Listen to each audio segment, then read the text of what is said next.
El tema que tenemos para esta primera entrevista, pues es agua y minería en México, nada más y nada menos.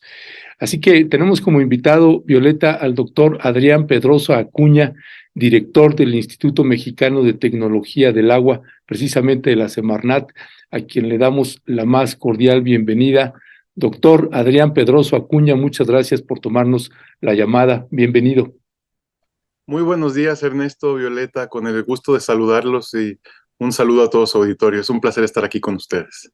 Muchas gracias por acompañarnos. Pues bueno, ya ha dicho Ernesto que es usted director del IMTA. Gracias infinitas por aceptar la entrevista. Y es ingeniero civil y maestro en ingeniería hidráulica por la UNAM y doctor en ingeniería por la Universidad de Plymouth en el Reino Unido. Y bueno, es investigador titular con licencia del Instituto de Ingeniería de la UNAM. También, Ernesto, hay que comentarle eso a nuestro auditorio. Y bueno, doctor Pedroso, muchas gracias. Nuevamente le reitero el agradecimiento por acompañarnos. La semana antepasada ustedes presentaron el Sistema de Información Geográfico, Agua y Minería del IMTA y queremos preguntarle, incluso ayer hicieron una publicación a través de las cuentas, las redes sociales de Semarnat sobre esta primera aproximación de cuánta agua utiliza la industria minera. Entonces, si nos puede platicar y compartir con la audiencia un tema que hemos estado dando seguimiento aquí es el de minería, en muchos años, ya llevamos años abordando ese tema y nos parece realmente muy importante el trabajo que usted está encabezando en este sentido. Muchas gracias, Violeta. Sí, justamente, bueno, el lanzamiento de este SIG de agua y minería fue una instrucción de nuestra secretaria María Luisa Albores. Como ustedes saben, ustedes mejor que nadie saben que en nuestro territorio mexicano hay una alta conflictividad socioambiental que se debe básicamente a la queja legítima de las comunidades que en algunos casos han visto secarse sus pozos de agua y sus manantiales, y la coexistencia de estas comunidades en el territorio con empresas mineras o con minas de extracción de metales preciosos, pues convergen hacia un conflicto por el agua, ¿no? A la gente le surge la duda legítima de si sus manantiales están secando por el alto consumo de agua. Hay que decir que la industria minera, no nada más en México, en todo el mundo, es una industria que requiere un gran consumo de agua. Es muy intensa, ¿no? Desde el punto de vista hídrico. Ese es un hecho global, por un lado, ¿no? Ya de por sí. Otra cosa que me gustaría hacer hincapié es que en el último siglo hemos visto cómo, si hacemos un análisis de, digamos, el grado de mena de los metales preciosos que hay en todo el mundo, el grado de mena es el porcentaje de metal o de mineral que yo puedo extraer de una tonelada de suelo removido. Entonces, el grado de mena se ha ido degradando. Si yo remuevo una tonelada de suelo, esto quiere decir que si yo remuevo una tonelada de suelo, voy a tener más residuos de los que tenía originalmente y voy a requerir más agua para la extracción del metal. Entonces necesitamos hoy día minas de jales mucho más grandes de las que necesitábamos hace 50 años. Y necesitamos, por lo tanto, también más agua. Desafortunadamente, esto coincide con pues el incremento ya documentado de la escasez hídrica en el territorio. Y desafortunadamente tenemos una superposición de que la zona árida de nuestro país, es decir, el noroeste de México, Sonora, Zacatecas, es donde se encuentran los yacimientos más ricos de minería metálica. ¿No? No nada más hay en Guerrero, hay en otros lugares, en Morelos, pero nos concentramos ahí porque ahí es donde empiezan a surgir diferentes movimientos sociales que ponen sobre la mesa esta queja. Y en este, digamos, debate público, pues desde luego las empresas mineras se defienden diciendo que ellos hacen un uso sustentable del agua y las comunidades pues dicen lo contrario. Entonces lo que nosotros queremos hacer o lo que nos instruyó la secretaria con este SIG de agua y minería es justamente proveer al debate público de información oficial relativa al uso del agua por las diferentes empresas mineras que hay en el territorio. ¿Cómo hacemos esto? Con la información oficial de la Comisión Nacional del Agua, las concesiones de uso industrial de empresas mineras se ubican en el territorio y de esta manera podemos ver si en el territorio hay un acuífero sobreexplotado, si hay disponibilidad de agua, y podemos ver también cuánta agua va a requerir esta empresa minera, ¿no? Y si están haciendo un uso adecuado del agua con la concesión que tienen, ¿no? Para la extracción. Esa es una de las grandes motivaciones que nos hizo movernos hacia la generación de este SIG. ¿Por qué? Porque es evidente que necesitamos una mejor gobernanza del agua por parte del sector minero y por parte de nosotros como gobierno también. Ya, gracias, doctor Adrián Pedroso. Este diagnóstico que ustedes están llevando a cabo estamos presuponiendo que se va a traducir en alguna modificación, están contemplando hacer algunas modificaciones porque, vaya, indudablemente, pues esto tiene que trastocar precisamente pues la ley minera, y acá lo hemos estado señalando en varios momentos, la permisividad que le ha dado esta ley minera, que además, por cierto, contraviene el artículo 27 y el artículo segundo constitucional, pues que eso tendría que implicar posiblemente modificaciones a esta ley. Sí, desde luego lo que tenemos que revisar antes de... Es evidente, ¿no? La doctora Violeta pues, es una precursora muy importante en ese sentido, en impulsar estas modificaciones a la ley. Lo que es claro, lo que hay que entender, Ernesto, yo lo digo para nuestro auditorio, es que veníamos de un proceso de gobernanza que estaba al servicio del mercado y al servicio de las empresas, y que de alguna manera había diluido la rectoría del Estado en diferentes ámbitos del quehacer del gobierno federal. Esto, desde luego, trasciende o está implícito también en el sector hídrico y en su relación con una industria tan pujante como es la minería. Hay dos formas en las que la industria minera puede acceder a derechos de agua, de acuerdo a nuestro marco jurídico vigente. Uno es a través de su título de concesión, que es el que ustedes pueden consultar en nuestro SIG de agua y minería, el cual es emitido en un acto de autoridad por parte de la Comisión Nacional del Agua en función de la disponibilidad o no del acuífero o cuenca del que se quiere hacer uso.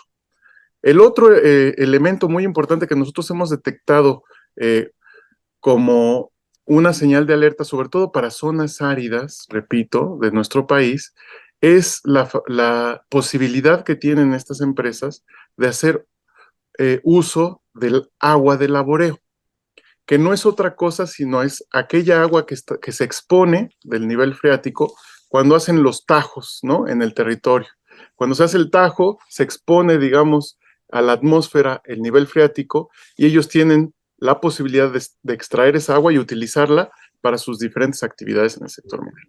La cuantificación que nosotros tenemos en el IMTA, que es una estimación, que habría que, desde luego, meterle mediciones, y para eso requerimos un acompañamiento ético por parte de la industria minera, es que ellos, o la industria minera en México, utiliza del orden de 2.9 veces la cantidad de agua que tienen amparada en sus títulos de concesión. Pues evidentemente esto en una zona árida como Sonora, repito, como Zacatecas, pues nos impone retos muy importantes, ¿no? Y a lo mejor explica de alguna manera la alta conflictividad que estamos viendo en territorio. ¿Qué deberíamos de hacer? Un poquito regresando a tu pregunta. Pues probablemente sí debemos echar un vistazo a ese marco jurídico de tal manera que la Rectoría del Estado vuelva a donde debe de estar, ¿no? Con el mandato del Ejecutivo Federal. El Ejecutivo Federal sea el que decida cómo se desarrollan las actividades en el territorio nacional y no la mano invisible del mercado. Lo que estamos haciendo aquí es utilizar la mano visible del gobierno, de la Rectoría del Estado, para conducir el desarrollo económico, un desarrollo económico con justicia y que genere bienestar social a las comunidades. Eso es lo que queremos. Muchas gracias, doctor Adrián Pedroso.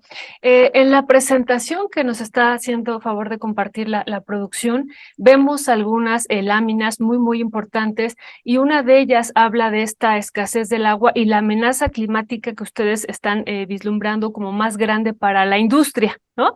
Incluso la amenaza para la industria, ya no solo en términos socioambientales y el riesgo para las poblaciones, sino incluso hasta para la propia industria, ¿no? Entonces, si nos pudiera un poco abundar sobre esta amenaza climática y otro elemento muy importante incluso para compartirlo con el auditorio es de cuánta agua estamos hablando, cuál es la cantidad. Ustedes también presentan aquí las cifras, una cifra que ustedes dicen es un primer adelanto porque todavía no se tiene toda el agua que se consume por parte de la industria minera y otro elemento que también quisiera preguntarle es sobre la cantidad de tierra y de que se tiene que remover ahora, que nos decía al principio que va aumentando y que también va aumentando el consumo del agua porque cada vez los minerales son más escasos para encontrarlos.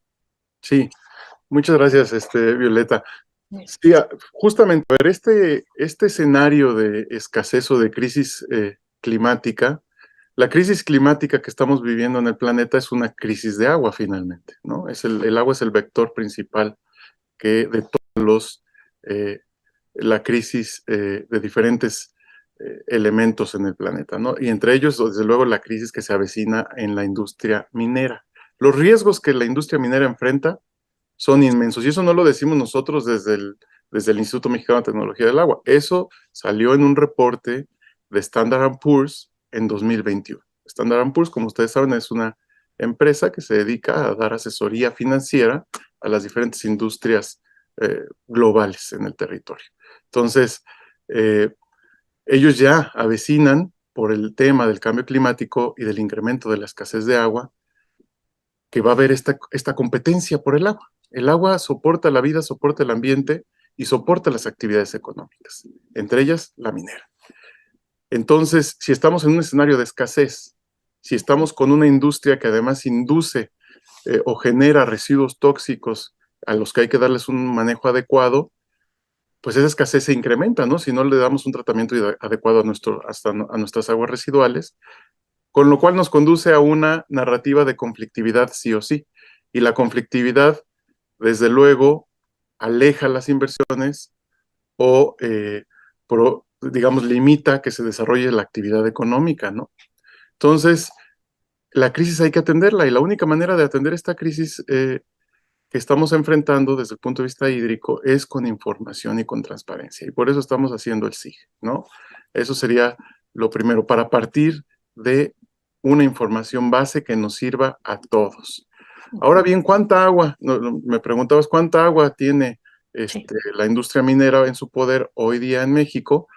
Pues tienen 462 millones de metros cúbicos al año. Eso es lo que tienen amparado en sus títulos de concesión. La industria minera, y no solo la industria minera, pero la industria en general siempre nos dice, cuando vamos a eventos en Cámara de Diputados o a las convenciones de los diferentes sectores económicos, siempre dicen, el uso industrial del agua es solo el 5% del volumen concesionado en todo el país. Y quizá tienen razón, ¿no? Como sabemos, el gran consumidor de agua es la agricultura, más del 70%. Pero lo que queremos hacer con este SIG es darle un contexto local a la posesión del agua y a la posesión del territorio. Porque si vamos en algunos casos, resulta que algunas empresas tienen más del 80% del agua concesionada de un acuífero, ¿sí? Y es ahí cuando se generan estos desequilibrios y es ahí cuando se genera esta conflictividad. Entonces, desde el punto de vista de la Secretaría del Medio Ambiente, del Instituto Mexicano de Tecnología del Agua, si nosotros queremos hacer de la relación del agua y la industria minera, que sea esta relación un motor para el desarrollo económico, equitativo y el bienestar social del país, necesitamos entrar con transparencia, necesitamos entrar con ética y necesitamos dejar atrás el oscurantismo de la información, necesitamos dejar atrás el solo tengo el 5% a nivel nacional, ¿no? Porque si vamos por esa ruta, es seguro que hoy día ya lo estamos viviendo, la conflictividad territorial por el agua y la y las empresas mineras, ¿no? Las comunidades y las empresas mineras. Si seguimos por esa ruta, la conflictividad se va a incrementar, ¿no? Entonces, lo que queremos nosotros es hacer del agua un elemento que detone el desarrollo económico equitativo en este país, y para eso requerimos una industria responsable, una industria que ponga como motor de sus acciones hacer lo correcto por el bien de todos, el ambiente, las comunidades y su actividad, ¿no? No estamos en contra del desarrollo económico en el sector ambiental, pero queremos que sea un desarrollo económico responsable, con rendición de cuentas, con datos abiertos, que nos digan la productividad hídrica, la huella hídrica de sus metales, porque esto detona confianza entre el sector minero, entre las comunidades y entre las autoridades del gobierno federal. Y solo así podemos avanzar. Ya. Muchas gracias, doctor Adrián Pedroso. Tengo un montón de preguntas, sabemos que no nos va a dar tiempo, pero la gente también está muy agradecida de poder abordar este tema y que además una secretaría esté abierta a abordarlo, y que comúnmente siempre uno tenía que estar remando contra corriente para hablar de estos temas, cosa que se agradece. Pregunta uno sería, ¿de cuántas concesiones mineras, cuántas concesiones de agua tiene la industria minera en el país? Si hay un dato sobre esto. Entiendo que la propia ley minera pues les da pues ya a la hora de darles una concesión, pues esta incluye el agua. Pero bueno, según el propio documento que ustedes publicaban, el Registro Público de Derechos del Agua, pues se registran los títulos de concesión. Y esa sería una pregunta: ¿cuántos títulos de concesión de agua tiene la industria minera? Y también preguntas de la audiencia que, aprovechando, dice Rafael Espinosa, ¿qué dice el director del IMTA sobre la extinción e incorporación del IMTA a la CONAGUA? Y dice también que más bien debe ser a la Semarnat, ¿no? Y dice también, ¿qué ha hecho el director, qué ha hecho el director del IMTA para que el instituto se considere en la Ley General de Aguas? Son de los puntos, de las preguntas que también hacen alguna gente de la audiencia, además de, insisto, en agradecer pues que ustedes estén abriendo este tema tan importante para nuestro país. Muchas gracias, Ernesto. Contesto la primera, relativa al tema de nuestra entrevista, que es justamente la relación de agua y minería en territorio. ¿Cuántas concesiones, no? Yo creo que es algo que, qué bueno que lo preguntan, porque es algo que poca gente sabe y que hay que explicar. Las concesiones de agua por la industria minera las da la autoridad del agua de este país, que es la Comisión Nacional del Agua, ¿sí? Y las concesiones mineras las da la Secretaría de Economía, que es digamos, la concesión territorial, el territorio, ¿sí? Una empresa puede tener su concesión minera en territorio, pero no la explota, ¿sí? El presidente lo ha dicho muchas veces ya, ¿no? Y nuestra secretaria también. Tenemos concesionado una gran parte del territorio mexicano en concesiones mineras, ¿no? Se dieron concesiones como si fueran tamales el 2 de febrero, ¿sí? Concesiones mineras. Ahora bien, no todas las concesiones mineras que tenemos en el territorio tienen sus concesiones de agua, y por eso es importante el trabajo que hemos hecho con el SIG, ¿no? Porque nos permite identificar, una cosa es la concesión minera, otra cosa es el proyecto minero, ya una vez que está haciéndose la exploración o la explotación del mineral, ¿sí? Para la exploración y explotación del mineral se requiere agua. Entonces ahí sí vamos a requerir concesiones. ¿Cuántas concesiones de agua hay en el territorio? Tenemos del orden identificadas nosotros, junto con la información de la CONAGUA, del orden de 600, un poquito más de 600 concesiones de agua de uso industrial para empresas mineras, ¿no? Ese sería el dato. Esas 600 y pico concesiones representan los 462 millones de metros cúbicos al año de los que estábamos hablando.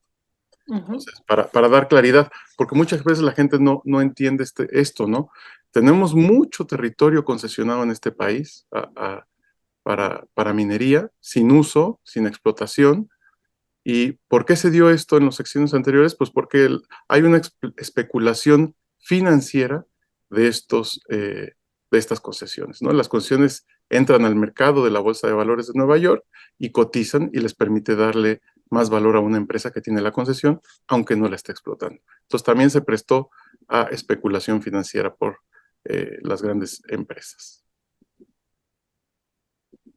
Muchas gracias, doctor Adrián Pedroso. Bueno, siguiendo con esto de los datos, también ustedes dan otro dato del agua libre, ¿no? O sea, estamos hablando de estos 462 millones que son los que están dentro de estas 600 concesiones, pero dan otro dato, dan este dato de 1.331 millones de metros cúbicos al año como agua libre que pueden estar utilizando estas empresas mineras. Sobre eso nos podría comentar un poquito. Esa sería una primera pregunta. Y una segunda pregunta, porque se nos acaba el tiempo. También dan un dato muy interesante que también sí puede abundar sobre ello para la audiencia. Esto de que en 1990, por una tonelada de suelo, se obtenían 20 gramos de oro, ¿no? Y ahora, en la actualidad, por una tonelada de suelo, se obtienen 5 gramos de oro. Y bueno, y por supuesto, eso también lleva, decíamos hace ratito, a un mayor consumo de agua. Si nos pudiera abundar sobre estos dos puntos, doctor Pedroso. Sí, claro que sí, con mucho gusto, Violeta. Primero, el cálculo justamente esta agua libre, del agua de laboreo, que tenemos nosotros en 1131, ese cálculo se hizo, digamos, con los valores de huella hídrica de cada metal, para cada mina que tenemos en el territorio. La huella hídrica no es otra cosa sino que cuantificar cuánta agua se requiere para producir un bien o servicio. Entonces, ¿cuánta agua necesito yo utilizar para extraer una tonelada de plata o una tonelada de oro, ¿no? De esa manera, si nosotros cruzamos la información que las empresas mineras reportan de su producción con un dato promedio, por así decirlo. ¿Por qué? Porque la huella hídrica va a variar en función de la geología, en función de la tecnología que tenga la industria minera, del tipo de proceso de extracción del mineral, ¿no? O sea, hay una variabilidad importante. Por ejemplo, en el cobre. El cobre puede tener una huella hídrica de 46 metros cúbicos por tonelada hasta 100 metros cúbicos por tonelada. Y depende de cómo encuentres el cobre en la geología. Nosotros lo que hicimos para generar este dato fue usar un valor promedio para los metales de todas las huellas hídricas que se reportan en el mundo, de tal manera que tengamos una primera aproximación, repito, ¿no? De lo que se está utilizando como agua de laboreo. Lo siguiente que podríamos hacer es que la industria minera nos dijera efectivamente cuántos son sus consumos de agua y cruzarlo con su producción, y entonces ya hablaríamos de datos más reales. Y seguramente vamos a encontrar algunas empresas que lo hacen muy bien y otras que no tanto. Eso por un lado. Ahora bien, en el tema de los jales o de los residuos que se generan justamente por el grado de mena que ha ido decreciendo en el territorio, pues esto no es otra cosa sino que pues ya nos estamos acabando los minerales de fácil acceso en todo el planeta, ¿no? Tenemos el siglo pasado vivimos un último siglo de alta industrialización que requirió muchas materias primas, entre ellos cobre, aluminio, ¿sí? Entonces nos acabamos las minas donde había fácil acceso y donde había un grado de mena mayor, ¿no? Que teníamos más metal por cantidad de suelo removido. Esto lo que quiere decir es que cuando inició, digamos, el proceso de industrialización, yo removía una tonelada de suelo y sacaba 20 gramitos de oro, ¿no? 20 gramos de oro por una tonelada de suelo. Eso quiere decir que el resto, los 9.999, 980 gramos que restan, que no son oro, se vuelven jales y los tengo que depositar en un depósito de jales, ¿no? En una presa de jales. Hoy día, pues es 10 veces menor el volumen de metal al que yo puedo acceder, porque ya no son 20 gramos, son de 2 a 5 gramos. Entonces, tengo más material de residuo, ¿no? Que necesito acomodar. Entonces, necesito más roca de desperdicio y necesito más depósitos de jales para poner todos estos residuos. Y cualquier gente en el auditorio nos puede preguntar, híjole, mover una tonelada de suelo por 2 gramos de oro, ¿eso vale la pena? Pues para que se den una idea, nuestros televidentes, una onza de oro, que son 28 gramos, tiene un costo hoy día de alrededor de $1,500. Una onza de oro, 28 gramos. Wow. Entonces, pues por eso justamente pues es negocio, ¿no? Claro, Claro. claro. Digo, para que también ponerle contexto económico a los números. Ya. Gracias, doctor Adrián Pedroso. Hay en el último párrafo del texto que ustedes publicaron, de esta explicación que dieron, hay esta parte de que a la hora de rastrear ustedes en el registro público, poder rastrear pues cuántas mineras hay, pues era un problema porque no estaba a nombre de empresas, sino estaba a nombre de particulares algunas de estas concesiones. Entonces, a la hora de otorgar una concesión, pregunto, una concesión minera otorgada por la Secretaría de Economía de los sexenios pasados, ¿cambia en algo la concesión si está en nombre de un particular a si está en nombre de una empresa? ¿Y qué implicación tuvo para ustedes a la hora de hacer la búsqueda el hecho de que pues estuvieran concesiones a nombre de particulares y no de empresas? Bueno, pues eso nos habla, Ernesto, justamente de esto que estamos diciendo, que había mucha opacidad en el manejo de las concesiones mineras y en el manejo de las concesiones de agua para esta industria también. Entonces, lo que estamos haciendo es tratar de poner esto sobre la mesa para las comunidades, para la industria minera, con el propósito de abrir un debate franco. Necesitamos entrarle con franqueza y con verdad a este debate, ¿no? Nuestra intención no ha sido ponerle la cruz a nadie, sino simplemente entrar con la verdad y a partir de ahí discutir, debatir y generar un ecosistema que nos permita la actividad económica en el territorio, pero responsable, sustentable y con ética. Eso es lo que queremos, ¿no? Y para ello, la secretaria ha instalado una mesa de trabajo de agua y minería en el sector ambiental y estamos trabajando de la mano con Secretaría de Economía, porque hay temas, como tú bien lo acabas de indicar, que son solamente de la Secretaría de Economía y hay temas del lado ambiental que nosotros estamos atendiendo. Muchas gracias, doctor Pedroso. Ya nada más una última pregunta para no quitarle más su tiempo y bueno, en verdad que le agradecemos mucho y la audiencia también le agradece mucho estar aquí. Sobre este artículo 19 del que ya estaba ahorita hablando Ernesto al principio de la entrevista, el artículo 19 de la ley minera tiene en su punto 5 y en su punto 6, ¿no? Pues aprovechar las aguas provenientes del laboreo de las minas para la exploración o explotación y beneficio de los minerales. Y el punto 6, obtener preferentemente concesión sobre las aguas de las minas para cualquier uso diferente a los señalados en la fracción anterior, ¿no?